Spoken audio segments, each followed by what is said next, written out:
Hallo Leute, ich zeige euch heute, wie ihr Verteilergruppen in Office 365 bzw. Exchange Online anlegen könnt, beziehungsweise allgemein die Gruppen. Wir fangen an. Wir gehen zunächst in unseren Edge oder in irgendeinem Browser, melden uns im Admin Center an, können über 3 Wege Verteilergruppen anlegen. Es gibt das alte Exchange Admin Center, es gibt das neue, das ist in dem Fall das hier. Und es gibt die normale Admin-Oberfläche. Ich würde immer über eins der Admin-Centers gehen. Ich würde es euch diesmal mit dem neuen Admin-Center zeigen, weil das alte nach und nach ersetzt wird bzw. stillgelegt wird. Das heißt, wir gehen einfach mal hier rein, gehen auf Gruppen und jetzt habt ihr verschiedene Gruppen. In dem Fall die Microsoft 365 Gruppe hat primär halt auch was damit zu tun mit den Teams-Gruppen. Das heißt, wenn zum Beispiel irgendeine Teams-Gruppe angelegt wird, wird automatisch eine Microsoft 365-Gruppe angelegt. Wird aber im Normalfall für die Zwecke, die wir jetzt möchten, nicht benötigt. Wir möchten nur eine reine Weiterleitung, zum Beispiel Test-Add irgendwas, dass das an 2 Empfänger geschickt wird.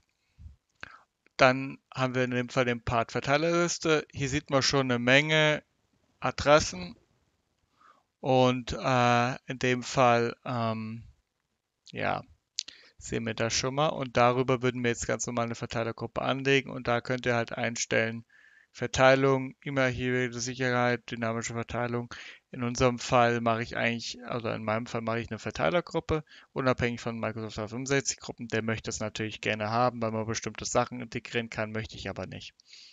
Genau. E-Mail-archivierte Sicherheitsgruppe, die ist zwingend notwendig, wenn ihr zum Beispiel öffentlichen Ordnern mehr als einen User zuweisen wollt und nicht jedes Mal als Beispiel die Buchhaltung hat einen Ordner, da schaffen 10 Leute, damit ihr nicht alle 10 Leute einzeln reinpacken müsst, macht ihr eine E-Mail-archivierte Sicherheitsgruppe, packt dann die 10 Leute rein und schon reicht es, wenn ihr, wenn ihr der Sicherheitsgruppe sagt, read, write, allow. Damit müsst ihr das nicht bei 10 Usern einzeln machen. In unserem Fall reicht Verteilung. Wir gehen auf Weiter. Das nennen wir jetzt einfach Test 1, 2, 3. Dann klicken wir hier rein, gehen auf Weiter. Jetzt fragt er natürlich, wie die Adresse lauten soll. In meinem Fall würde ich es jetzt auch genauso nennen, Test 1, 2, 3. Dann überprüft er, ob die schon existiert, falls ihr gegebenenfalls ein Postfach habt. Hier ist es noch wichtig zu beachten, wenn ihr eine Verteilergruppe habt, die nur intern erreichbar sein soll, dann muss der Haken nicht gesetzt werden. Aber im Normalfall möchtet ihr ja eigentlich, dass die E-Mail-Adresse von extern erreichbar ist. Das heißt, ihr setzt hier den Haken. Personen außerhalb der Organisation dürfen E-Mails senden. Wenn ihr das tut oder das angeklickt habt, könnt ihr dann entweder sagen, dass sie selbstständig beitreten sollen oder ihr macht einfach beides geschlossen und nur der Admin kann die User hinzufügen. Das könnt ihr aber dann so machen, wie ihr möchtet. Gegebenenfalls gebt ihr dann halt äh, als Besitzer zum Beispiel den Chef an oder ähnliches oder den Abteilungsleiter und der kann das dann bestätigen. Dann gehen wir einmal auf Weiter und jetzt hat er erstmal ganz normal eine E-Mail-Adresse angelegt als Verteilergruppe. Wichtig ist natürlich, der Verteilergruppe sind natürlich jetzt noch keine User zugeordnet oder keine E-Mail-Adressen. Und ihr seht auch, das kann man auf den ersten Blick auch gar nicht einstellen. Jetzt gehen wir hier auf Schließen. Hier ist die Test 123 Gruppe. Die klicken wir einmal an.